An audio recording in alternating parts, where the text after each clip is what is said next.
Après 2 saisons passées au Real Madrid, durant lesquelles Ronaldo parvient à inscrire 86 buts et délivrer 28 passes décisives en matchs officiels, il n'est couronné que d'un seul titre, la Copa del Rey. Le moment était venu pour Ronaldo de répondre à tous les sceptiques qui doutaient de sa capacité à réussir avec la Maison Blanche. Ceux qui pensaient qu'il ne pourrait pas mener l'équipe vers des trophées collectifs, surtout à l'ombre d'une génération dorée barcelonaise qui raflait tous les titres locaux et européens. Et comme l'a dit Cristiano, l'amour des fans le rend plus fort, mais leur haine le rend inarrêtable. Dans cet épisode, nous allons parler de la saison 2011-2012, celle où le Real Madrid met fin au monopole national de Barcelone et poursuit son rêve européen. Mais avant de commencer, n'oubliez pas de liker la vidéo et de vous abonner à la chaîne. Et dites-nous en commentaire, voulez-vous qu'on continue le parcours du don jusqu'à la fin ou quoi? Allez, on lance l'épisode. Cristiano Ronaldo, la version létale. La saison 2011-2012 débute. Après que le Real Madrid ait réalisé un mercato estival plutôt calme, achetant Coentrao, Nuri Sahin, Varane et Callejon, sans qu'aucun grand nom ne quitte le club avant la nouvelle saison, et tout comme les gens attendaient avec impatience la 3e saison de Ronaldo avec les Merengues, ils attendaient aussi de voir la 2e saison de José Mourinho, car c'est toujours l'année la plus prolifique pour l'entraîneur portugais dans toutes les équipes qu'il a dirigées jusqu'à présent. Le Real Madrid entame sa saison par un match amical de préparation pour la Liga contre le LA Galaxy, mené par la légende de Manchester United et de l'ancien Real Madrid, David Beckham. Le Real Madrid l'emporte 4-1 et Ronaldo inscrit le 3e but, nous rappelant son toucher de balle et ses dribbles magiques en repiquant de l'aile gauche vers l'axe. Les premiers matchs officiels de la saison furent le Classico espagnol contre Barcelone en Supercoupe d'Espagne. Un tournoi remporté par le club catalan après que les deux équipes aient fait match nul 2-2 à l'aller. Et au match retour, alors que la rencontre se dirige vers le même résultat, Lionel Messi inscrit le 3e but pour le Barça à la 88e minute, confirmant une fois de plus la supériorité des Blaugrana sur le Real Madrid. Il est à noter que dans ce match, Ronaldo a inscrit son 100e but sous les couleurs du Real Madrid. L'objectif principal du Real Madrid cette saison était de remporter le titre de Liga et de ne pas gaspiller des points faciles face aux équipes plus faibles, ce qui lui avait coûté le titre lors des 3 dernières saisons. Premier match contre le Real Saragosse, le Real Madrid gagne 6-0 et Ronaldo signe un hat-trick, confirmant sa préparation mentale et physique pour une saison qui ne sera absolument pas facile. Et le match suivant, il marque et délivre une passe décisive contre Getafe. Le Real Madrid s'envole ensuite pour Zagreb, capitale de la Croatie, pour jouer son premier match de poule en Ligue des Champions. Les joueurs de l'équipe croate intervenaient de manière très violente sur Ronaldo, tentant par tous les moyens d'annuler sa dangerosité tout au long de la première mi-temps. Des interventions rugueuses qui résultent dans une blessure à la cheville pour Ronaldo, qui se fait poser des points de suture à la mi-temps et joue toute la seconde période blessé. Malgré cela, le Real Madrid parvient à gagner 1-0 difficilement, mais la blessure de Ronaldo a terni l'atmosphère de la victoire. Ronaldo ne débute pas le match Real Madrid contre Levante en Liga à cause de cette blessure, et face à la méforme de Benzema, Kaka et Di Maria et l'expulsion de Sami Khedira, le Real Madrid est mené 1-0. Et l'entrée de Ronaldo en seconde période à la place de Benzema n'empêche pas le Real de concéder sa première défaite en championnat. Après le match, Valdano, l'ancien directeur général du Real, a déclaré que le public adverse siffle Ronaldo parce qu'il a peur de lui et que ce sont des tentatives désespérées de l'adversaire pour le déstabiliser sur le terrain. Le public du Racing Santander a suivi les traces de ceux du Dinamo Zagreb et de Levante, mais ils ont commencé les hostilités bien plus tôt. À l'arrivée de la délégation du Real Madrid à l'aéroport, les fans du Racing n'ont cessé d'insulter Cristiano. Ronaldo leur répond par un geste du doigt, puis s'en va et les laisse. Le match se joue et se termine sur un 0-0. Pour le 2e match consécutif, le Real Madrid ne parvient pas à gagner. Et Ronaldo traverse une disette offensive qui atteint les 301 minutes. À cause de ce flottement en début de saison, des rumeurs commencent à circuler sur des conflits dans le vestiaire, notamment entre Ronaldo et Iker Casillas, le capitaine du club. Mais il ne faut que 3 jours à Ronaldo pour mettre fin aux rumeurs et remettre le club sur les rails de la victoire avec un hat-trick contre le Rayo Vallecano lors d'une victoire 6-2 de l'équipe. Le 27 septembre 2011, le Real Madrid affronte l'Ajax lors de la 2e journée des poules de la Ligue des Champions. L'équipe inscrit l'un des plus beaux buts collectifs de l'histoire de la compétition après 11 touches de balle entre 5 joueurs en 16 secondes. La touche finale est pour Ronaldo qui propulse le ballon au fond des filets et le Real Madrid gagne 3-0. Ronaldo était la source principale de danger de l'équipe, et ce qui a accru sa dangerosité, c'est que ses mouvements ne se limitaient pas à la surface de réparation. Il se déplaçait dans tout le dernier tiers, perturbant considérablement le bloc défensif de n'importe quelle équipe. Des équipes comme l'Espagnol et le Real Betis étaient conscientes de la menace de cette version de Ronaldo. Elles intervenaient donc sur lui de manière très violente pour limiter son impact. Mais Ronaldo a commencé à s'adapter à la violence des défenseurs et a même commencé à les attirer délibérément vers lui pour libérer des espaces et donner des passes décisives, notamment à Higuaín, avec qui il a formé un duo redoutable cette saison. Le journal espagnol AS a réalisé une statistique révélant que Cristiano Ronaldo est le joueur le plus victime de fautes en Liga, avec une moyenne d'1 faute toutes les 28 minutes. Cela vous montre la quantité de violence subie par Ronaldo lors des matchs. Malgré tout cela, Ronaldo a réussi à mener le Real Madrid à 10 victoires consécutives en championnat, inscrivant 13 buts et délivrant 5 passes décisives. Et parmi ces 13 buts, il y a eu 3 hat-tricks et un doublé contre l'Atlético Madrid dans le derby de la ville. Des chiffres qui permettent à Ronaldo de recevoir le soulier d'or européen le 4 novembre, remis par les 2 légendes Alfredo Di Stefano et Eusebio. Arrive le 10 décembre 2011 et le classico tant attendu de la 16e journée. Le Real Madrid a 6 points d'avance sur Barcelone et cherche à creuser encore plus l'écart sur le club catalan. Mais Barcelone et Guardiola connaissaient l'importance de ces 3 points qu'ils ne pouvaient se permettre de perdre sous aucun prétexte. Barcelone, au stade Santiago Bernabéu, s'impose 3-1 dans l'un des pires matchs joués par le Don dans sa carrière, après avoir manqué plus d'une occasion franche de marquer. Une performance qui nous a fait voir pour la première fois une partie des supporters du Real Madrid le siffler.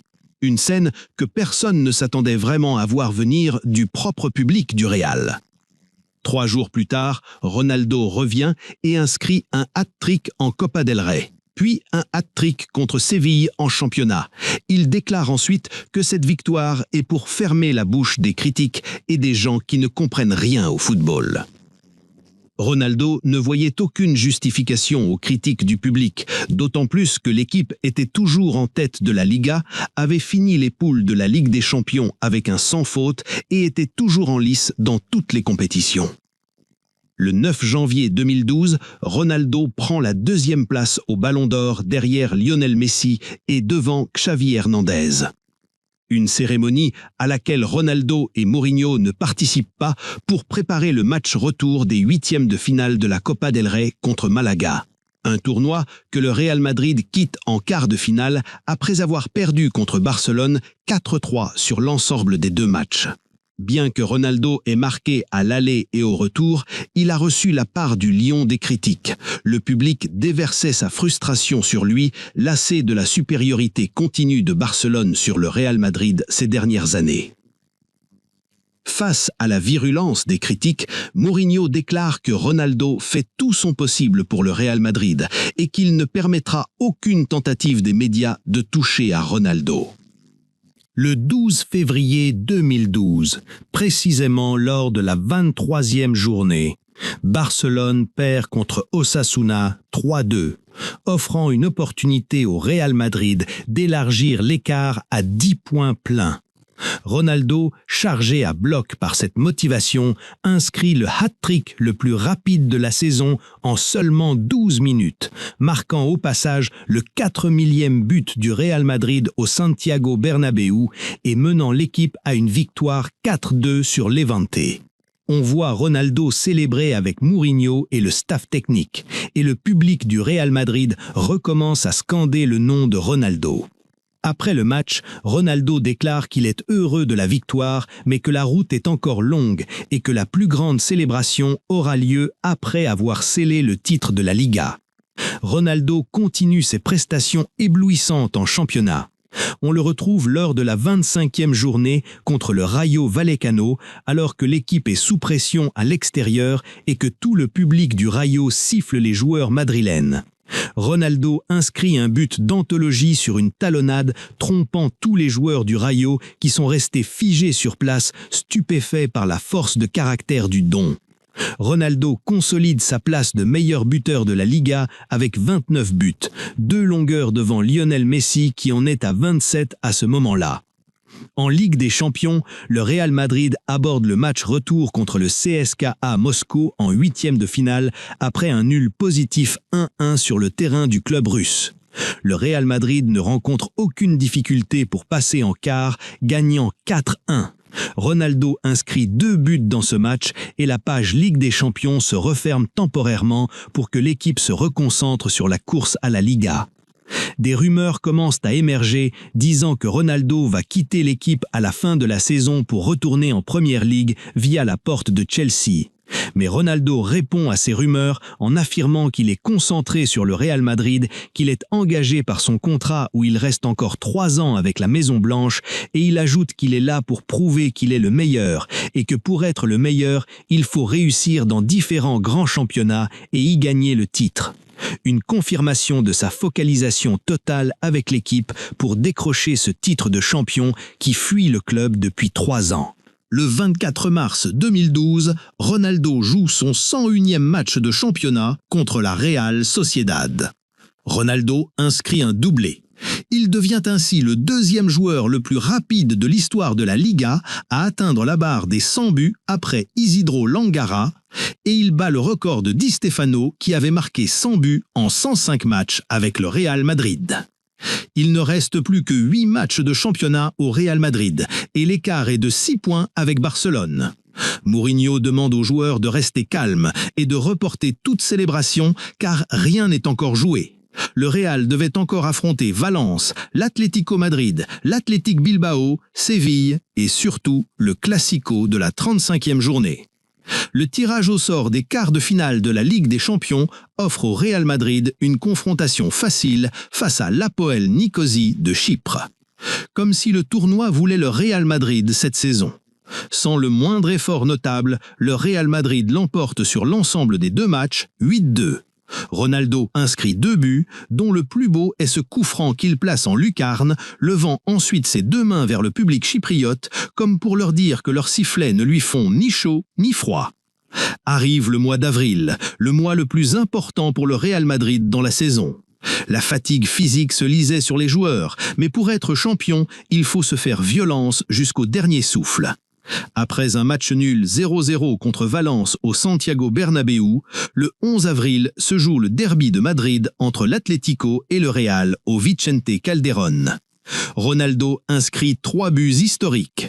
Le premier sur un coup franc, l'un des plus beaux de l'histoire du football, nous rappelant son but mythique contre Porto qui avait remporté le prix Puskás 2009. Le deuxième but sur une frappe lointaine millimétrée contre laquelle le gardien Thibaut Courtois ne peut rien faire. Et le troisième sur penalty, avec lequel Ronaldo inscrit son 40e but en championnat. Il devient ainsi le seul joueur de l'histoire en Europe à marquer 40 buts ou plus lors de 2 saisons consécutives en championnat. Lors de la journée suivante, Ronaldo sauve l'équipe du piège du Sporting Gijón et marque le but de la victoire, permettant au Real de conserver l'écart de 4 points avec Barcelone avant le Classico de la journée suivante. Tous les efforts du Real sur l'ensemble de la saison vont se jouer la semaine prochaine. En l'espace de 8 jours, le Real Madrid doit affronter le Bayern Munich en demi-finale de CA aller-retour. Avec entre les deux le match du Classico, qui, en cas de victoire du Real, scellerait quasiment le titre. Mourinho était conscient de la difficulté de ce match face à l'une des générations les plus puissantes de l'histoire du Bayern. Il savait que l'équipe bavaroise allait attaquer fort dès le début. Tout ce dont il avait besoin était de trouver l'opportunité adéquate pour les surprendre en contre. Effectivement, nous assistons à un match équilibré où le Bayern est relativement meilleur et parvient à gagner 2-1.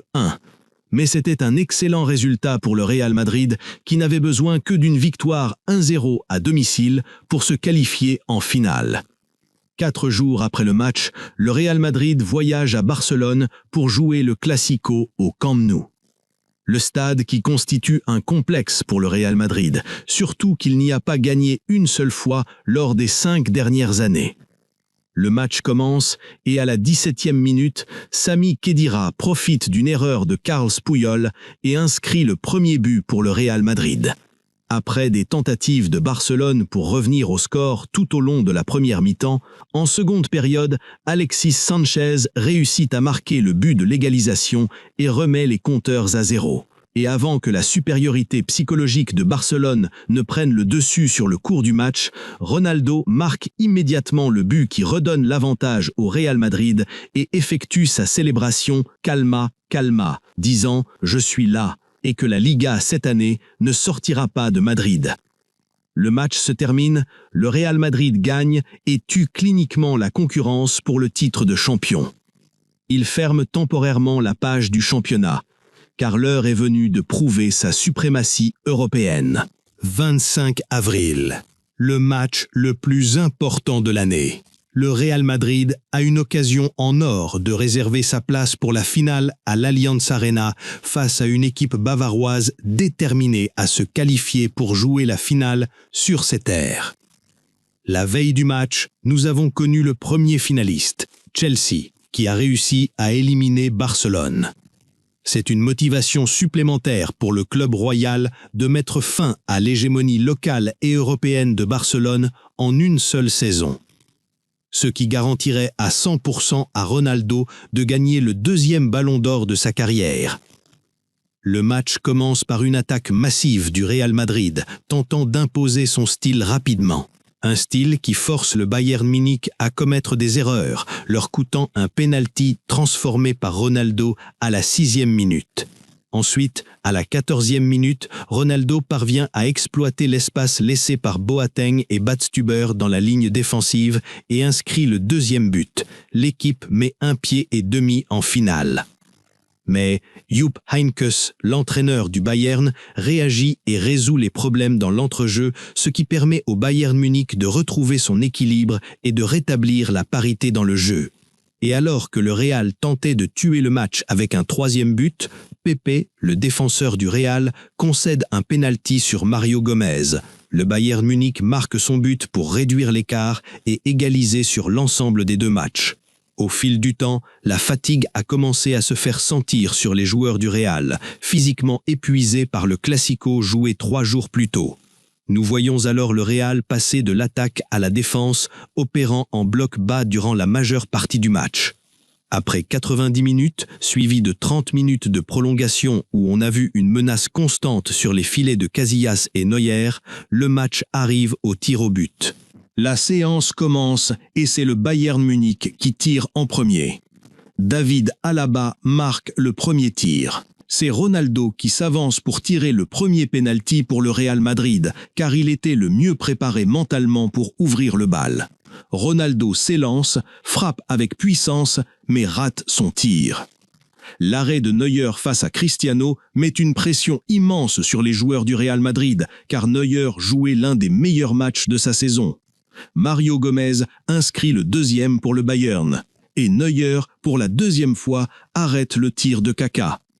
Casillas refuse de jeter le pont, redonne de l'espoir et arrête la frappe de Toni Kroos. Ensuite, Xabi Alonso marque pour le Real. Casillas revient briller une seconde fois en arrêtant le tir, cette fois-ci de Philippe Lahm. Si le Real marque, l'égalité est rétablie.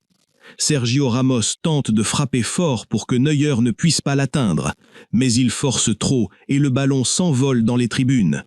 Les nerfs de tout le stade ont lâché à cause de l'ampleur de la pression. On voit José Mourinho assis par terre, incapable de se tenir debout tant la tension est forte. Schweinsteiger s'avance pour tirer le 5e penalty. S'il marque, le Bayern Munich est en finale de la Ligue des Champions. Schweinsteiger s'élance, tire et marque le but qui annonce la fin du parcours et du rêve du Real Madrid. Un parcours qui s'arrête en demi-finale et la coupe aux grandes oreilles reste absente des vitrines du club depuis 2002. Une immense frustration pour le club royal après la perte du rêve européen. Mais l'équipe n'a pas laissé la frustration leur faire oublier qu'ils étaient au seuil du sacre en Liga. Le Real Madrid gagne tous les matchs restants de la saison, le dernier étant une victoire 4-1 contre Majorque. Un match où l'on voit Ronaldo marquer pour devenir le premier joueur de l'histoire de la Liga à marquer contre tous les adversaires en une seule saison. Avec 100 points et 121 buts, soit la meilleure attaque de l'histoire du championnat espagnol, le Real Madrid est sacré champion de la Liga et met fin à l'hégémonie de Barcelone sur le football espagnol. Ronaldo termine le championnat avec 46 buts, mais perd le soulier d'or face à Lionel Messi qui a inscrit 50 buts, un record qui tient encore jusqu'à aujourd'hui. Le 13 juin, Cristiano Ronaldo est élu meilleur joueur de la Liga, concluant une saison qui est la meilleure de la carrière du Don jusqu'à ce moment-là. Il enregistre 60 buts et 15 passes décisives en 55 matchs. Des chiffres qui poussent José Mourinho à clore la saison par une déclaration où il dit qu'il n'aime pas la comparaison entre Ronaldo et Messi, car les deux sont des grands, mais si l'on doit parler de cette saison, alors Cristiano Ronaldo a été le meilleur. Après la fin de la saison européenne, Ronaldo voyage avec le Portugal pour participer à l'Euro 2012. Malgré la présence du Portugal dans le groupe de la mort, avec l'Allemagne, le Danemark et les Pays-Bas, le Portugal parvient à se qualifier pour les quarts de finale. Après avoir perdu contre l'Allemagne et gagné contre le Danemark, ils réussissent lors du dernier match de poule à battre la sélection néerlandaise grâce à un doublé du Don. Ils prennent rendez-vous avec la République tchèque en quart de finale. Après un match dominé de la tête et des épaules par le Portugal, Ronaldo inscrit l'unique but de la rencontre qui qualifie le Portugal pour la demi-finale. Et pour la deuxième fois de la saison, les tirs au but se dressent comme un mur infranchissable devant les rêves du Don. Le Portugal quitte le tournoi face à la terrifiante sélection espagnole. Une performance héroïque livrée par le Portugal dans ce tournoi, gagnant le respect de tous en réussissant à s'extirper du groupe de la mort et à atteindre les tirs au but face à l'Espagne. Bien qu'à ce moment précis, Ronaldo était supérieur à Messi dans la course au Ballon d'Or, personne n'avait l'avantage absolu et il était clair que ce qui restait de la saison 2012-2013 allait avoir le mot de la fin. La saison où nous verrons Ronaldo et Messi emmener la guerre des chiffres et la rivalité vers des sommets jamais vus auparavant.